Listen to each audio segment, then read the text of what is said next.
Ansakopa tubhyasya kriva sindhu vacha patitram pavinebhyo vaishnavebhyo namo namah.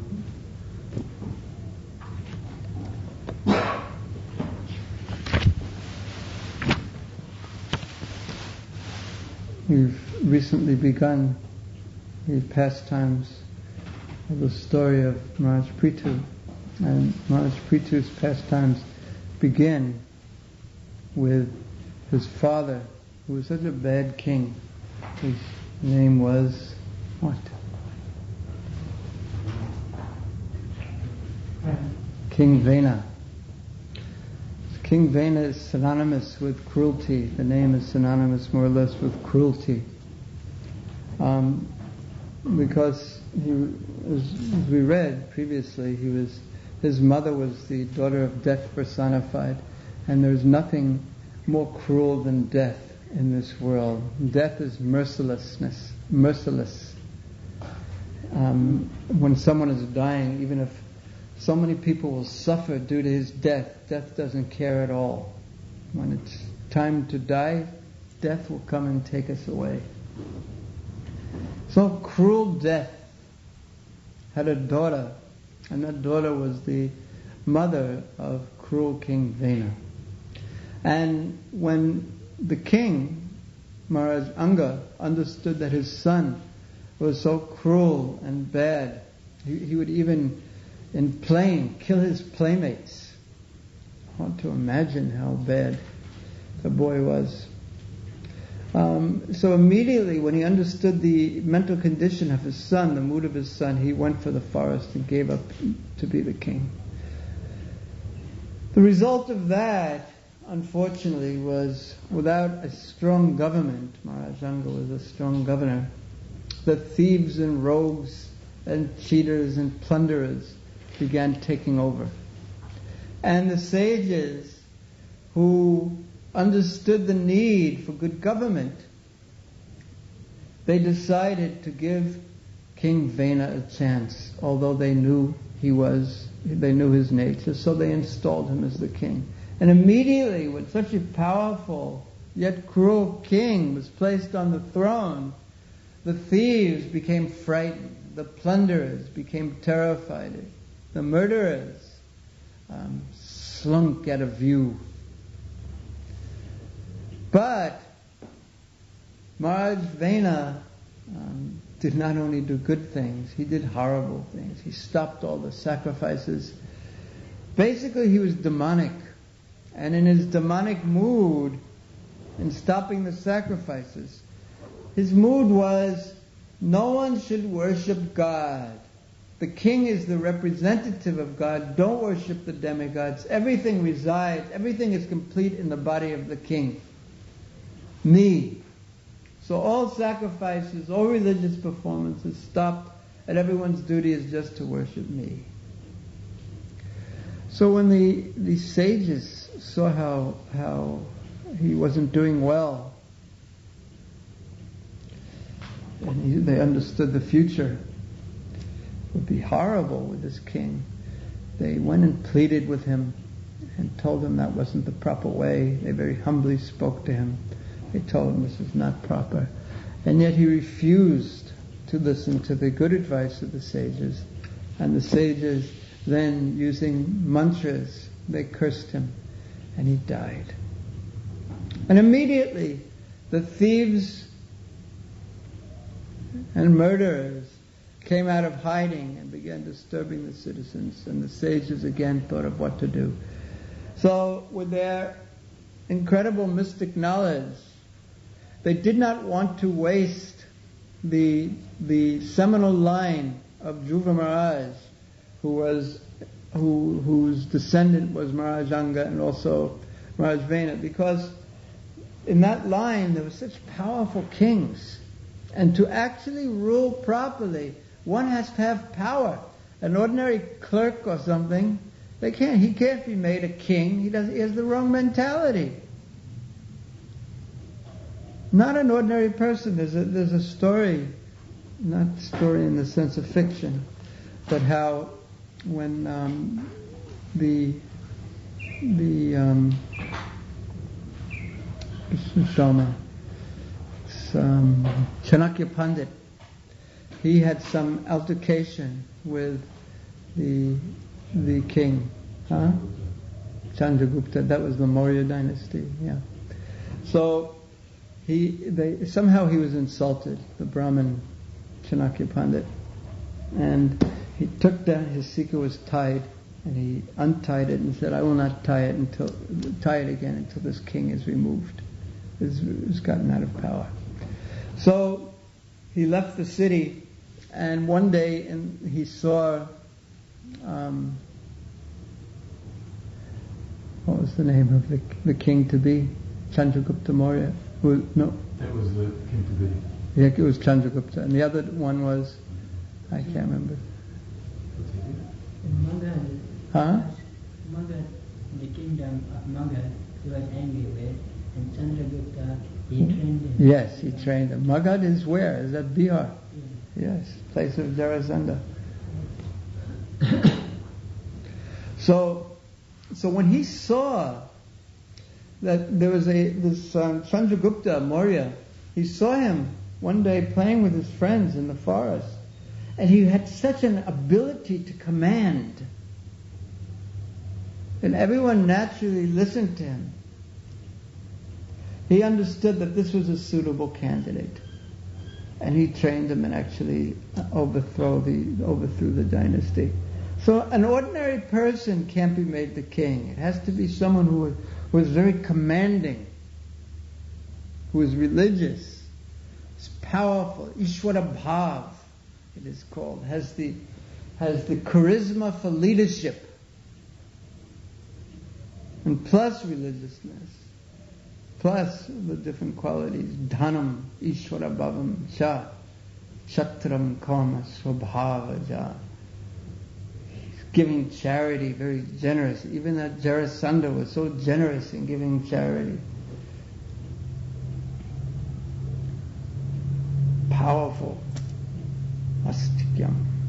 That's Brahmakama. But very religious. So that dynasty coming from Dhruva Maharaj, that seminal line coming from Dhruva Maharaj, even though Vena was bad due to the improper his mother was improper, but yet the line was powerful.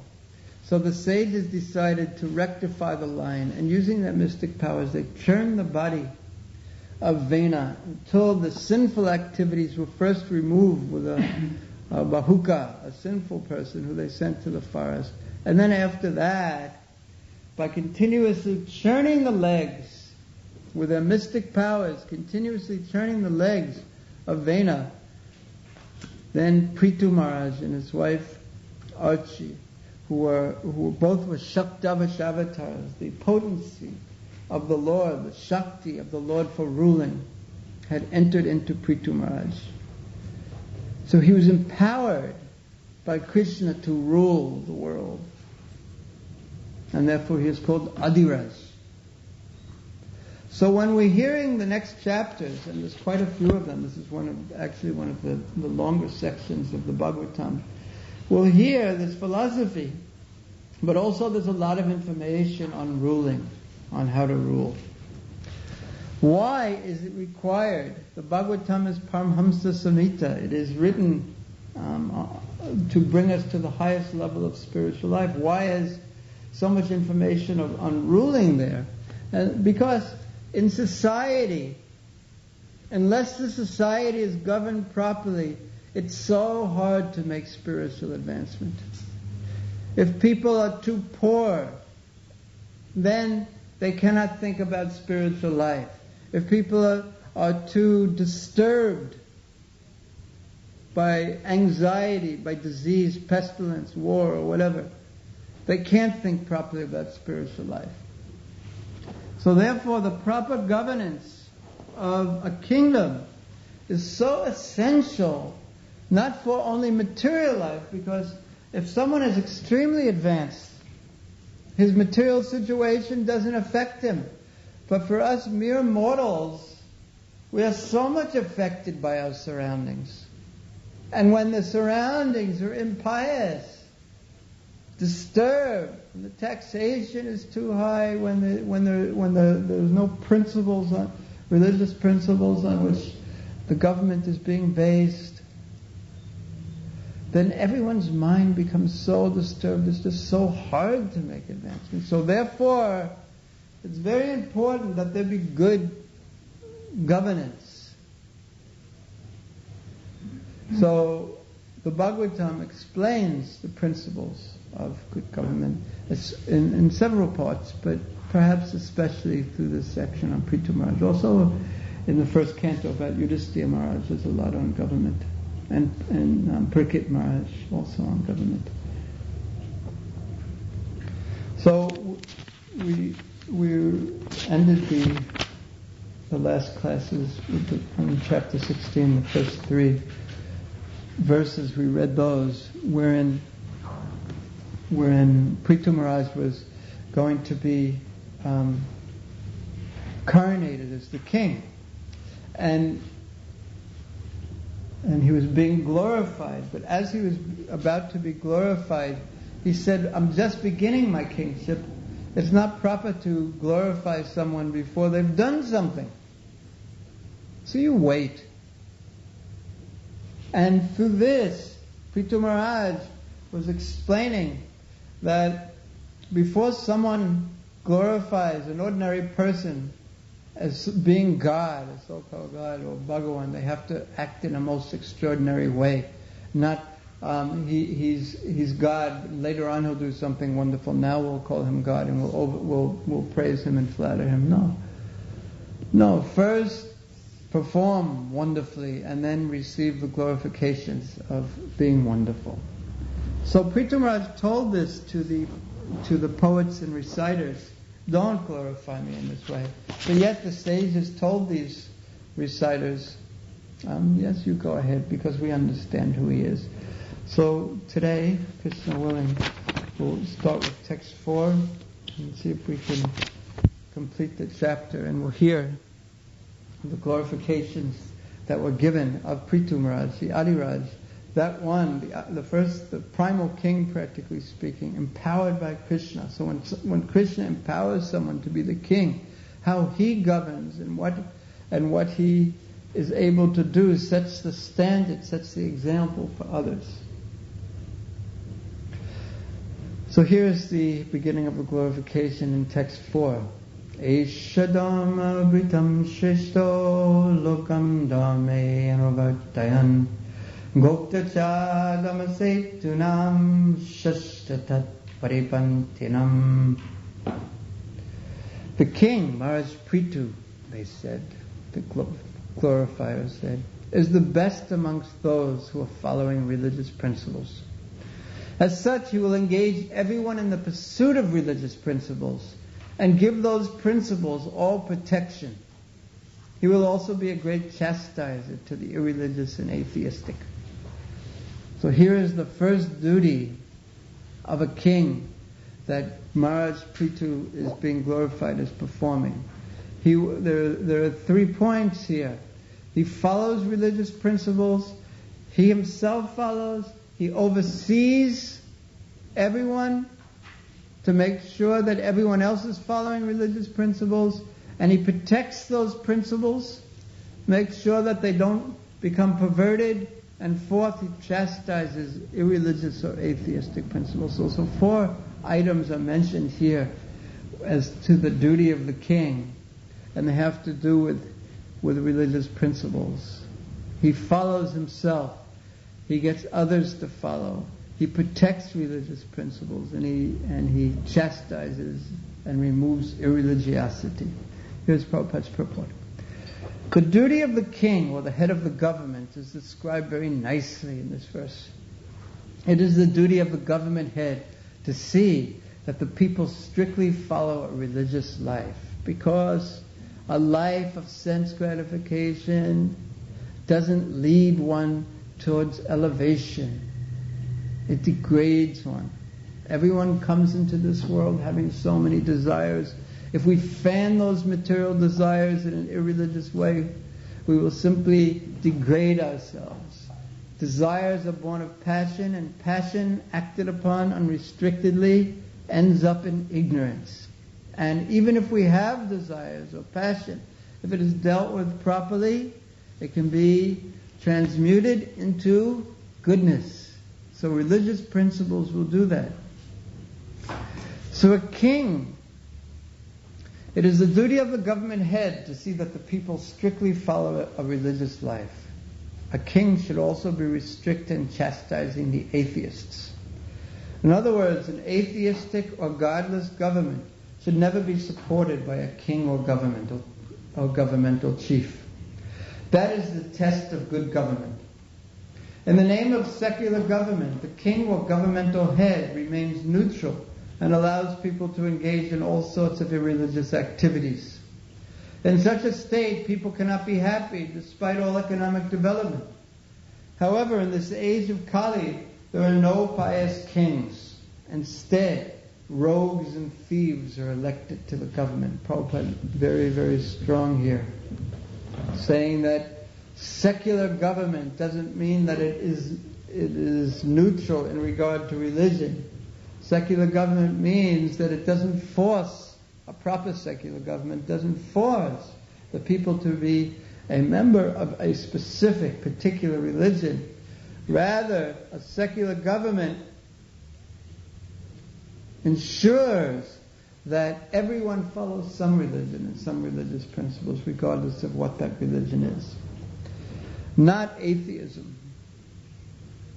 And then Prabhupada says rogues and thieves are elected in the government. But how can the people be happy without religion and God consciousness?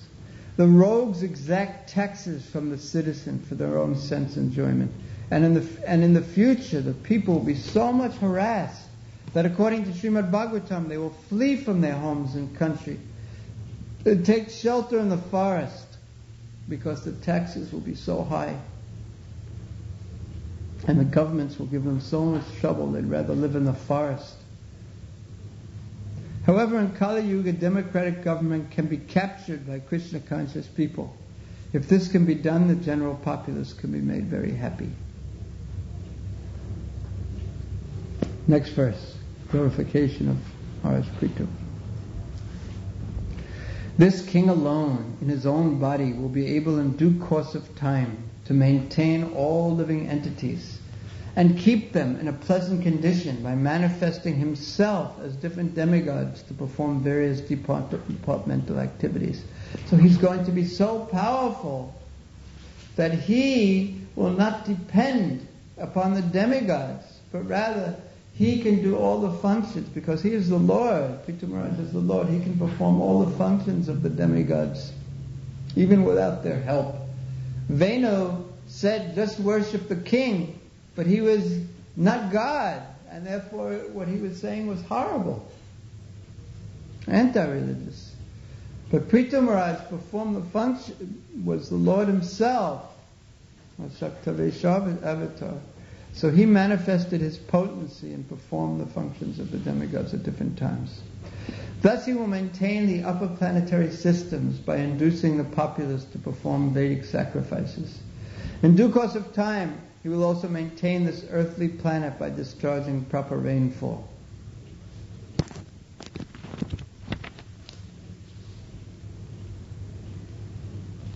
So Prabhupada in his Purport speaks about the proper performance of yajna, of sacrifices, and the result of sacrifices will be there'll be sufficient rain and sufficient food, etc.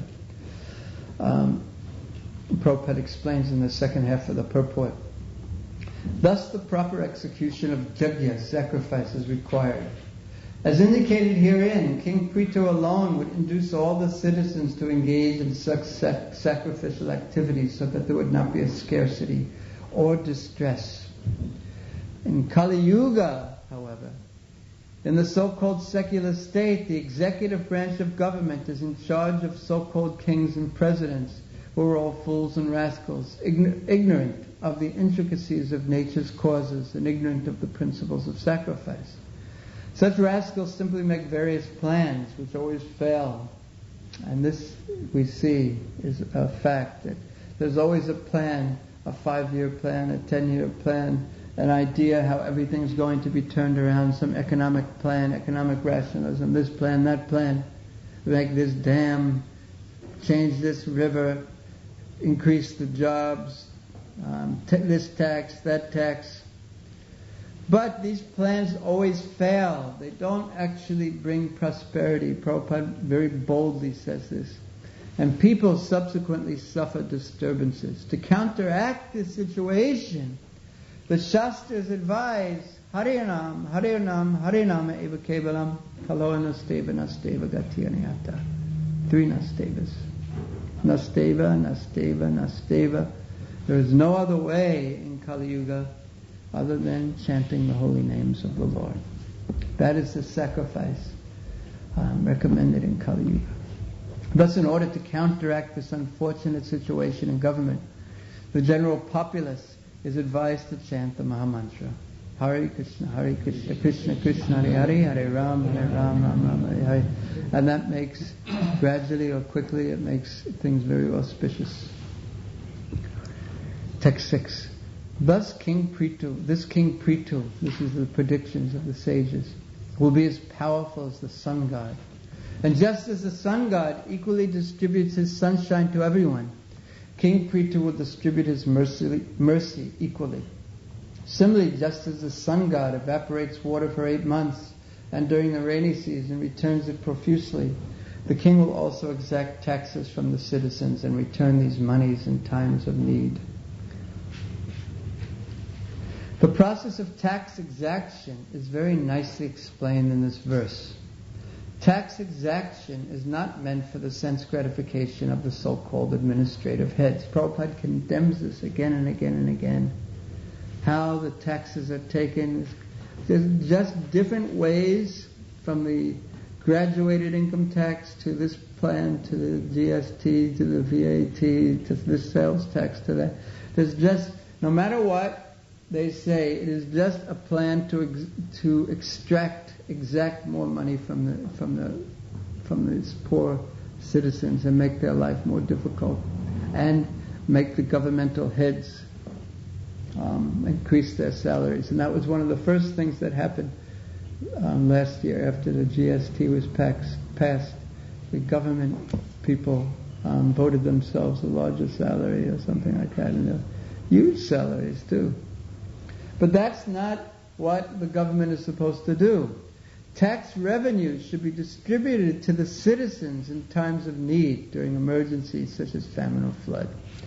Tax revenues should never be distributed amongst government servants in the form of high salaries and various other allowances. When Prabhupada was going to speak to Indira Gandhi many years ago about some suggestions on how to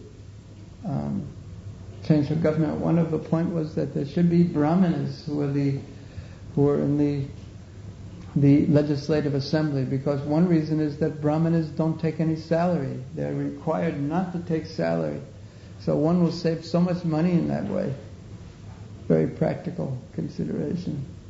In Kali-yuga, however, the position of the citizens is very horrible, because taxes are exacted in so many forms and are spent for the personal comforts of the administrators.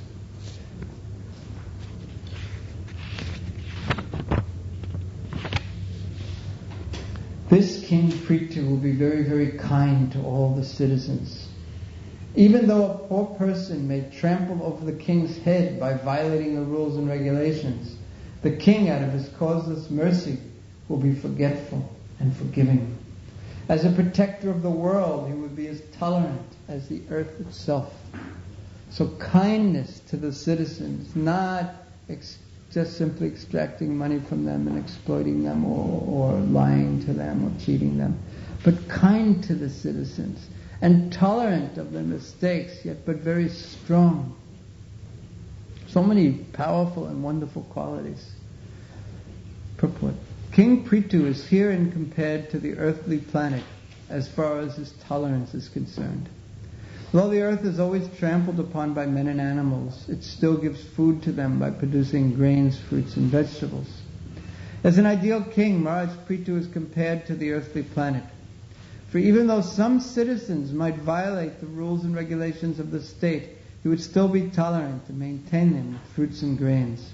In other words, it is the duty of the king to look after the comforts of the citizens, even if at the cost of his own personal convenience. This is not the case, however, in Kali-yuga, for in Kali-yuga the kings and heads of state enjoy life at the cost of taxes exacted from the citizens. Such unfair taxation makes the people dishonest. How does it make them dishonest? Because everyone cheats on their taxes. It's impossible practically, or very difficult to be fully honest in business because one will go broke. So therefore no one, practically speaking, or very few people are honest. And people tried to hide their income in so many ways. Eventually the state will not be able to collect taxes, and consequently they will not be able to meet its huge military and administrative expenses. So in every state, more or less, in every country,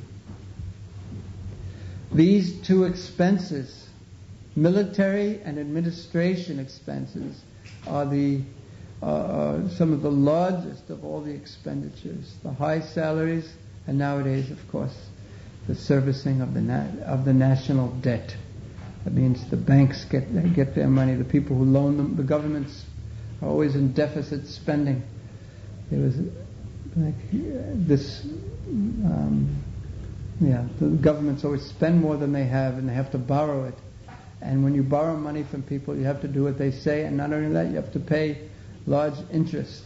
So always the interest is so high on that the government is paying. So much of the taxes goes to just to pay the debt. And what does the debt come from? Military expenditures and administrative expenses, paying the salaries and for the big administration, blown up administration.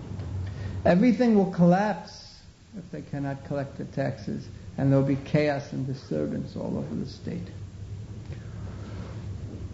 Text 8. When there is no rainfall and the citizens are in great danger due to scarcity of water, this royal personality of Godhead will be able to supply rains exactly like the heavenly King Indra.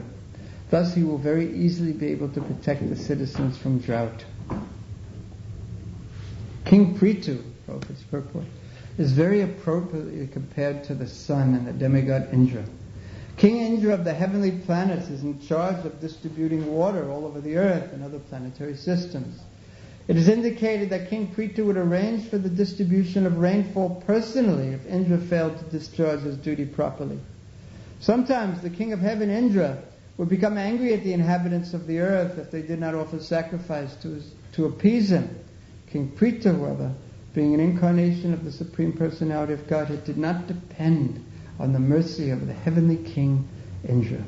It is foretold herein that if there would be a scarcity of rain, King Prthu would manage to counteract the deficiency by virtue of his godly powers.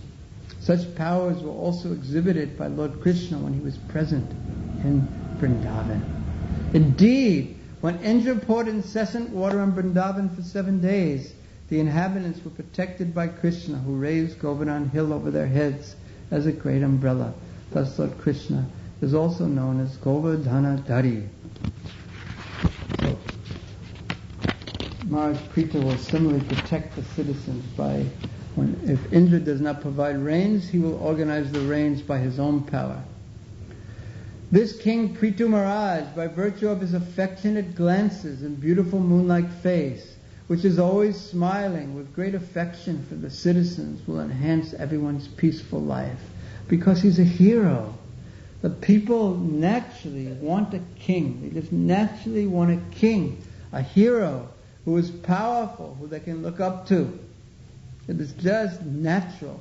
So Prthu Maharaj was that kind of a king that had that power and everyone looked up to him, and yet he was fully honest, thought of the citizens as his own children, and took care of them as his duty. The reciters continued. No one will be able to understand the policies the king will follow.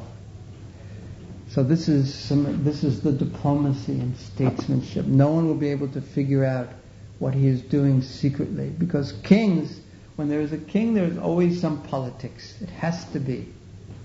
A king cannot be a pacifist. And he has to perform some type of politics and clever dealings. There has to be that in this world. So when Prthu Maharaj would perform his niti, rajniti, his politics, no one would be able to understand his plans and his methods. His activities will also be very confidential, and it will not be possible for anyone to know how he will make every activity successful. His treasury will always remain unknown to everyone.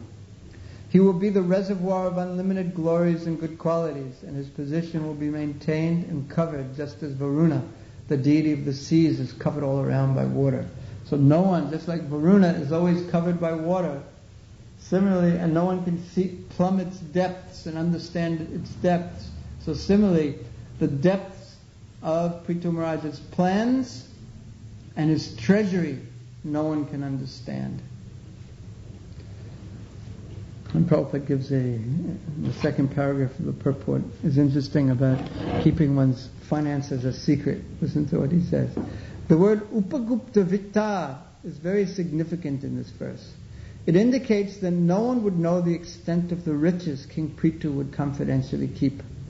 The idea is that not only the king, but everyone should keep his hard-earned money confidentially and secretly, so that in due course of time, the money can be spent for good practical purposes. In Kali-yuga, however, the king or government has no well-protected treasury, and the only means of circulation is currency notes made of paper. But now Kali-yuga has advanced from paper to plastic. Thus, in times of distress, the government, when they don't have any money, what do? They artificially inflate the currency by simply printing papers. So when the government runs out of money, they don't have enough money, they just print more money. They're the only people who can do that legally. If you try and print more money when you run out of money, you'll get into trouble. But they have the legal right to do that. But when that happens, when they put more money in circulation, what happens is that the price of everything goes up, and that's called inflation. And then what happens? If you have a fixed income and you can't print money, you have a certain amount of money. And then when the price goes up, you suffer. So the citizens suffer in that way. They artificially raises the price of commodities, and the general condition of the citizens becomes very precarious. So everyone is convinced that we're making progress now, but and things are getting better. But 50 years ago, the husband and the wife didn't have to work. It was only the husband who worked, and the wife would take care of the family in the Western countries. And what happens now? The husband works, the wife works, and the child goes to the daycare center, and he's not brought up with the proper affection and training. So it is a horrible system. So the husband works and the wife works. Why? Because the debt is so high, and everything is so expensive. It's not simple. This is advancement.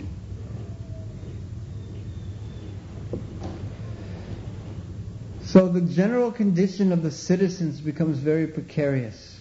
Thus keeping one's money very secretly is an old practice. For we find this practice present even during the reign of Maharaja Prthu. Just as the king has the right to keep his treasury confidential and secret, the people should also keep their individual earnings a secret. There is no fault in such dealings.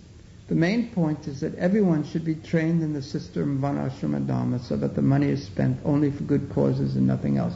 So we may take up the issue and say, I follow Prabhupada, I'm not telling anyone how much money I have hidden away underneath my mattress and the floorboards or whatever. But there is another part, that one should spend one's money, that's the purpose of it, for good causes and nothing else. And nothing else, that means not for bad causes. King Prthu was born of the dead body of King Vena, as fire is produced from arani wood. Arani wood is a particular type of wood used in sacrifices. When it's put together by the use of mantra, the brahmanas can ignite this wood just with mantra. So, similarly, as fire is produced from the Arani wood, similarly, and the Arani wood itself has no life. So similarly, the Maharaja Prthu was produced from the body of dead King Vena.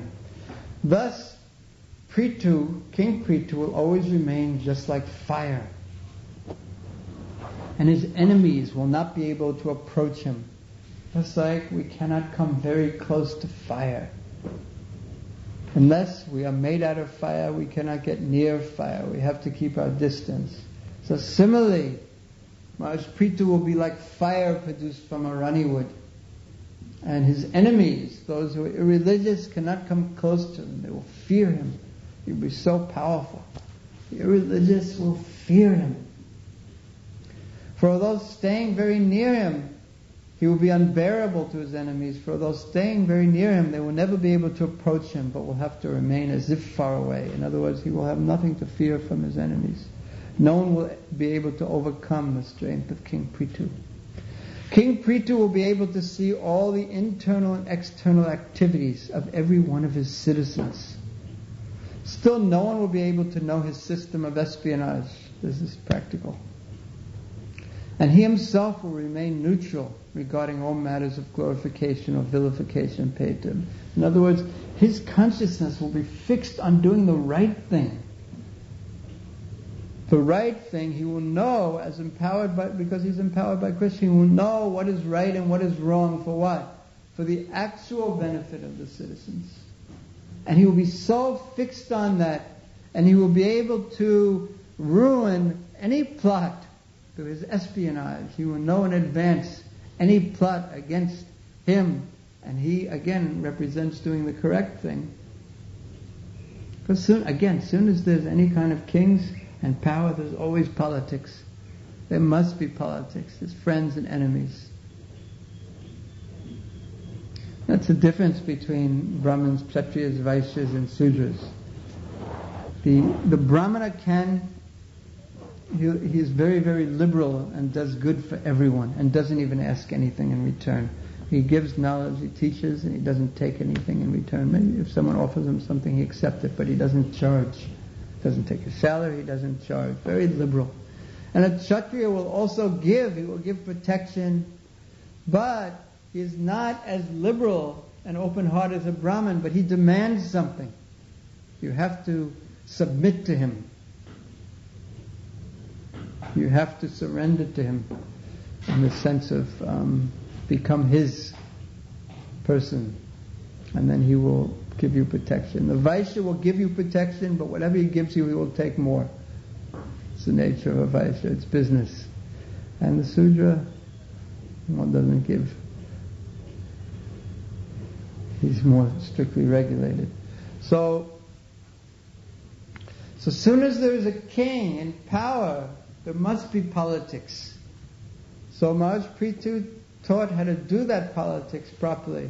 And even Ramachandra, there was espionage going on during the time of Ramachandra. It always must be there. We're not utopian. Since this king, so in any case, he'd be doing what is necessary to do good for everyone in the kingdom, but but some people may criticize him, people will glorify him, but he himself just remains neutral and fixed in doing the correct thing. Since this king will always remain on the path of piety, so this is the essential part. The path of piety, staying always on that. He always was on that. So therefore, his politics and his espionage and his treasury were never misused. They were used properly. So he always remained on the path of piety. He will be neutral to both his son and the son of his enemy. If the son of his enemy is not punishable, he will not punish him. But if his own son is punishable, he would immediately punish him. Just as the sun god expands his shining rays up to the Arctic region without impedance, The influence of King Prthu will cover all tracts of land up to the Arctic region, will remain undisturbed as long as he lives. So no one will be able to check his influence or power, as no one can stop the sun from shining its rays everywhere. This king will please everyone by his practical activities. Again, people long for this type of a ruler. It's just natural. It's part of the human psyche to want a king, and who one can look up to, etc. And he will please everyone by his practical activities, and all the citizens will remain very satisfied. Because of this, the citizens will take great satisfaction in accepting him as their ruling king. So he's not enforcing his rule upon them, but they're satisfied. And naturally, when the citizens are satisfied, they want to return the same government to power. The king will be firmly determined and always situated in truth, just the opposite of today's leaders, firmly situated in untruth.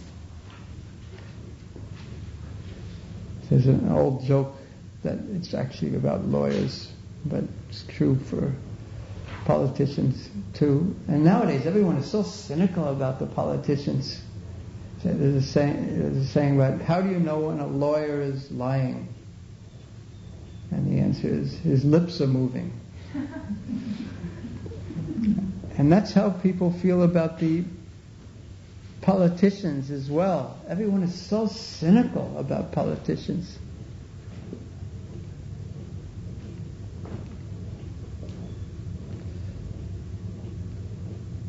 The king will be firmly determined and always situated in truth. He will be a lover of the Brahminical culture, and he will render all services to old men and give shelter to all surrendered souls. Giving respect to all, he will always be merciful to the poor and the innocent. So kind, very, very kind and compassionate and soft-hearted to the right people at the right times. The king will respect all women as if they were his own mother, and he will treat his own wife as the other half of his body. He will be just like an affectionate father to his citizens, and he will treat himself as the most obedient servant of the devotees, who always preach the glories of the Lord.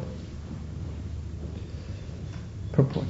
A learned man treats all women except his wife as his mother, looks on others' property as garbage in the street, and treats others as he would treat his own self.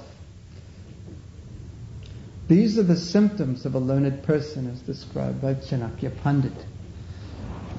Prabhupada tells that this point about a learned person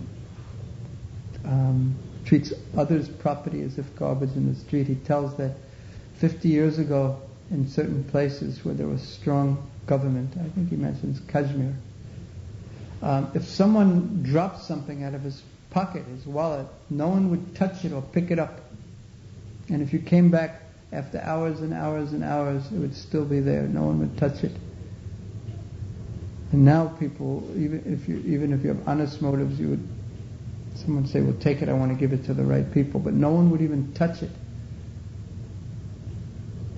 It's not mine, I won't touch it. Treating others' property as if it was garbage. If we don't touch garbage on the street, treating others' property like that, and let the person who lost it come back and get it. Education, this is what education means. Treating everyone except wife as mother, look on other properties as garbage in the street, and treats others as one would treat his own self. Treating others as one would treat one's own self. Do unto others as you would have others do unto you. These are the symptoms of a learned person as described by Chanakya Pandit. This should be the standard for education. Education does not mean having academic degrees only. One should execute what he has learned in his personal life. These learned characteristics will verily manifest in the life of King Prthu. In other words, character. The result of proper education is strong character. Although he was the king, he treated himself as a servant of the Lord's devotees. According to Vedic etiquette, if a devotee came to the king's palace, the king would immediately offer his own seat, the throne, to him. The word Brahmavadinam is very significant. Brahmavadi refers to the devotees of the Lord. Brahman, Paramatman, Bhagavan are different terms for the Supreme Brahman, and the Supreme Brahman is Lord Krishna. The word Brahmavadinam refers to the devotees of the Lord. The state should always serve the devotees of the Lord, and the ideal state should conduct itself according to the instructions of the devotee. Because King Prthu followed this principle, he is highly praised. Text 18. The king will consider all embodied living entities as dear as his own self. That means that the pain that they feel, he feels. So he is very careful not to cause any pain to anyone. And the pleasure that they feel, he's trying to give them pleasure, happiness, on all levels, so that they're satisfied. And that is his happiness, and that is love. So the king actually loves the citizens, and because of that, they love him. He will intimately associate with liberated persons, and he will be a chastising hand to all impious persons. So he wasn't just a softy either. If someone was impious, he was like fire with him. Because why? He did not want the impious to influence the innocent citizens.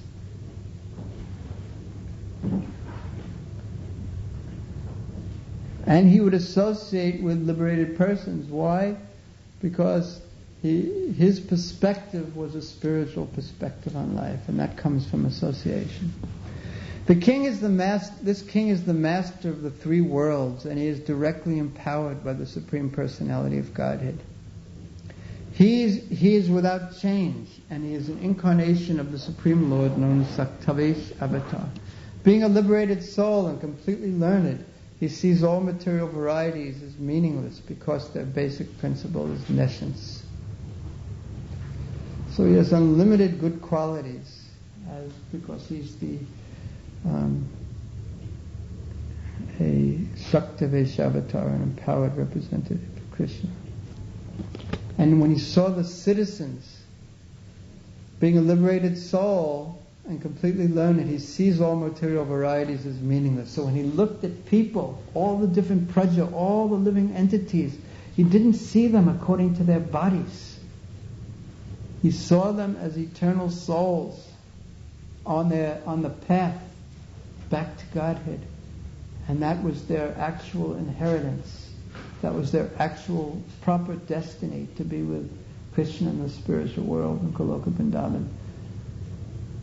So of course he treated them, practically speaking, according to their positions within the material bodies.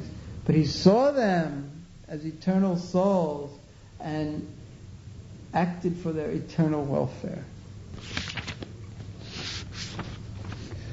The king, being uniquely powerful and heroic, will have no competitor. He will travel around the globe on his victorious chariot, holding his invincible bow in his hand and appearing exactly like the sun, which rotates in its own orbit from the south.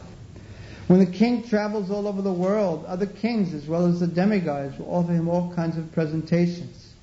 Their queens will also consider him the original king, who carries in his hand the emblems of club and disc, and will sing of his fame, for he will be as reputed famous as the Supreme Personality of Godhead.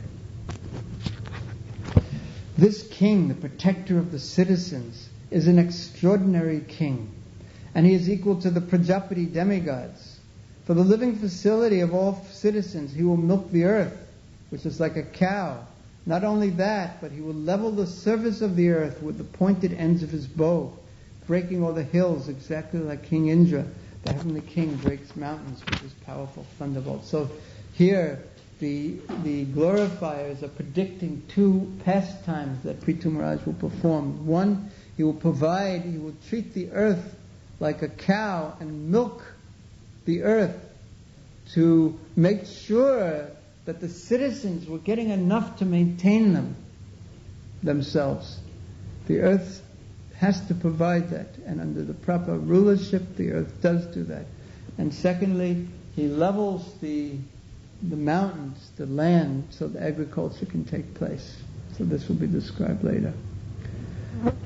When the lion travels in the forest with its tail turned upward, all menial animals hide themselves. Similarly, when King Prthu will travel over his kingdom and vibrate the string of his bow, which is made from the horns of goats and bulls and is irresistible in battle, all demonic rogues and thieves will hide themselves in all directions. So usually a king is called Singha, or lion, in this way, because when the lion roars, all the lesser animals flee. So the king has that much power. At the source of the river Saraswati, the king will perform 100 sacrifices known as Aswamedha, horse sacrifices. 100 of those, never before had it been done. In the course of the last sacrifice, the heavenly king angel will steal the sacrificial horse. And we'll hear about that. This King Prthu will meet Sanat Kumar, one of the 4 Kumaras, in the garden of his palace compound. The king will worship him with devotion and will be fortunate to receive instructions by which one can enjoy transcendental bliss. So those instructions are very important, and those in one sense are the center of the entire pastimes, of Prthu Maharaj, the instructions that Sanat Kumar gives to Prthu Maharaj. So we'll hear about those later on too.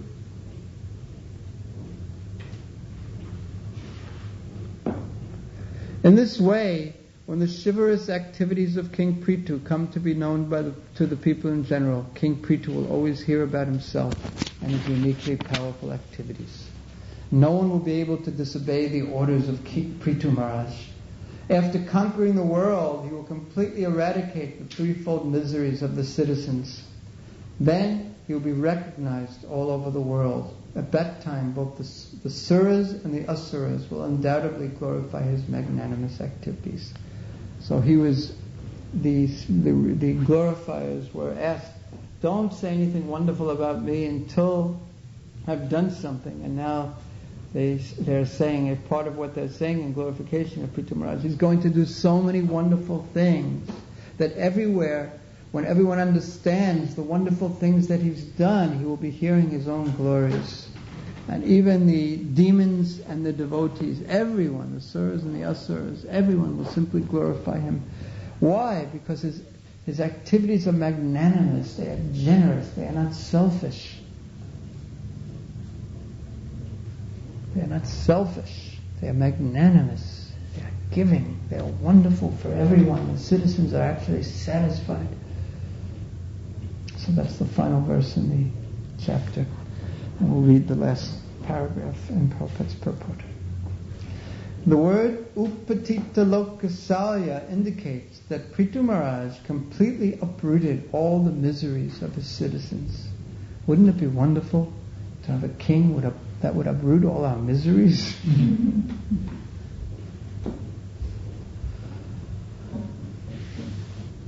Who will run for that office? Who will be able to fulfill that election promise?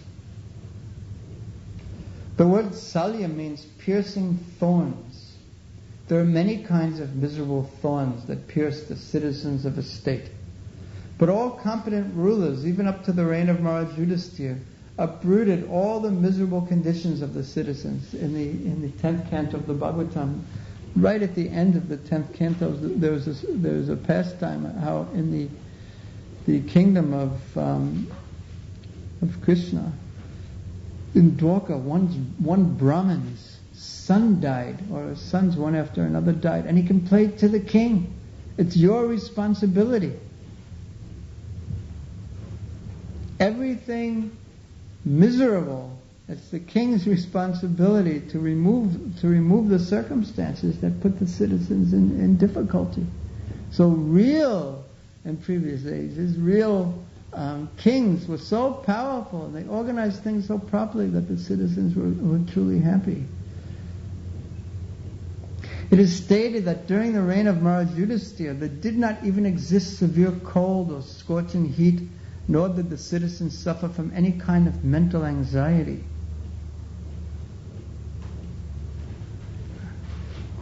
No flies, maybe. No mental anxiety. And you can see how this is actually possible, because when the spiritual atmosphere is very, very, very strong, And we saw this in Prabhupada's presence. When one would go to Prabhupada's presence, he would say, so everything is all right? And even though you may have a million problems, when you walked into his room and you're in his association, generally speaking, everything was really all right because of the auspiciousness of the person. So when the atmosphere becomes really, really auspicious due to proper management, then the problems actually go away. Even up to the point of severe cold or scorching heat, nor did the citizens suffer from any kind of mental anxiety. This is the standard of good government. Such a peaceful and prosperous government, devoid of anxiety, was established by Prthu Maharaj. Thus the inhabitants of both saintly and demonic planets were all engaged in glorifying the activities of Prthu Maharaj.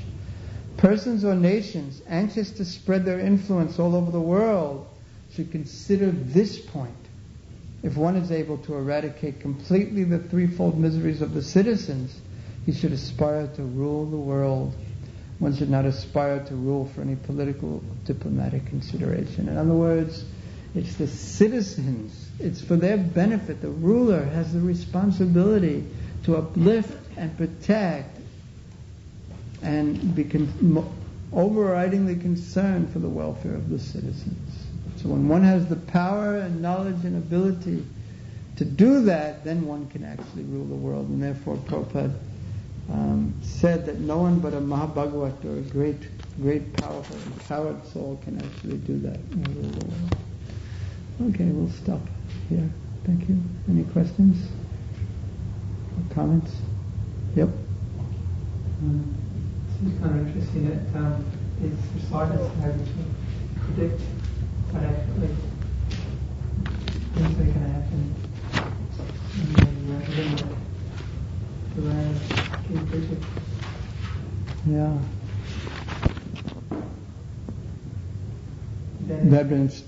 They began to praise the king with exalted prayers as they had been instructed by the great sages. Mm-hmm. So they received the information, the practical information from the sages on what would happen. So when Prikrit Maharaj was born, they cast his horoscope, and that's how they learned it. I don't think it exactly says how they understood his position. It could be from Shastra or in that way.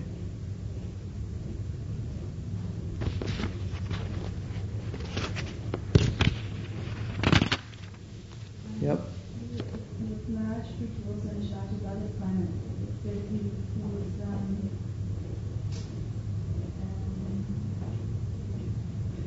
the anxiety away from both the demoniac and the saintly planet. Where is this? Of what?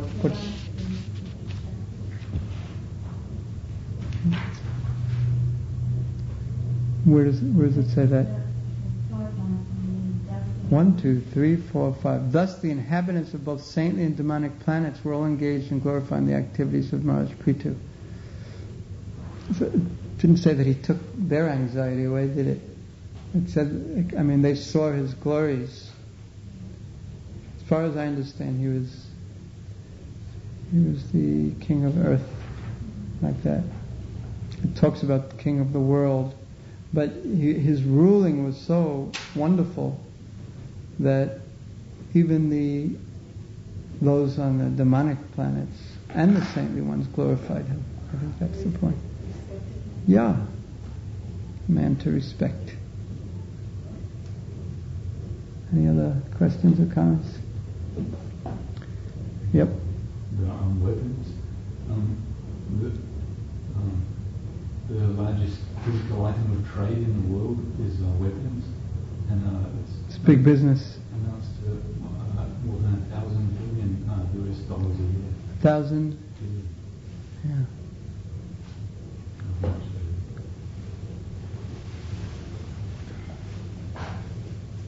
Yeah, a lot comes from that. It's big business. And you can see what happens is the countries have to be producing newer and newer weapons. So they have to do something with their older and older ones. So they can't just throw them away because that's a loss of money. so they have to sell them. And then what happens when they sell them? They want them to. Big countries want the little countries to use them up, so they have to buy more. So therefore, that necessitates war.